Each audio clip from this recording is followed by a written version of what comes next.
ఫ్యాక్టరీలో ఓ ప్రమాదం జరుగుతుంది. ఆ ప్రమాదం జరగగానే దాంట్లో ఎవడో ఆ బోర్డ్ ఆఫ్ డైరెక్టర్లో ఎవడదో కులం యాడ్ చేసి రెడ్ అయితే కనుక వైఎస్ఆర్ కాంగ్రెస్ పార్టీ, చౌదరి అయితేనే తెలుగుదేశం పార్టీ, ఇట్లా ఎవడ అధికారంలో ఉంటే వాళ్ళకి ప్రత్యర్థి పార్టీ అయినటువంటి వాళ్ళ కులాన్ని బేస్ చేసుకుని ఇష్యూని డైవర్ట్ చేసేసుకోవడం ఇదొక సహజ సిద్ధమైన పరిణామం.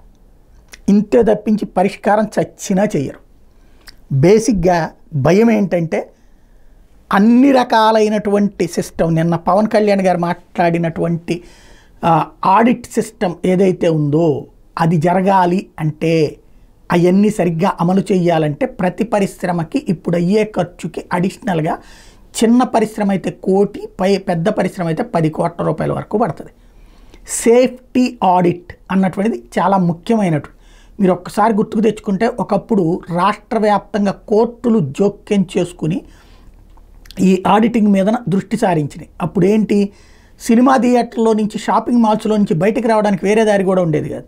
అట్లాంటి ఏర్పాట్లు చేయించినాయి ఖచ్చితంగా. ఇప్పుడు కూడా కోర్టులు జోక్యం చేసుకోకపోతే రాష్ట్రంలో ఉన్న పరిశ్రమల్లో ఈ తగవులాట్లు, ఈ చచ్చిపోవడాలు జరుగుతూనే ఉంటాయి. నిన్న ఒక్క పరిశ్రమదే హైలైట్ అయింది. ఆ తర్వాత 2 ఇన్సిడెంట్లు చోటు చేసుకున్నాయి. బట్ అవి పెద్ద ఇన్సిడెంట్లు కాదు కాబట్టి లైట్ తీసుకున్నారు. కానీ ప్రమాదాలు జరుగుతూనే ఉన్నాయి, జరుగుతూనే ఉంటాయి.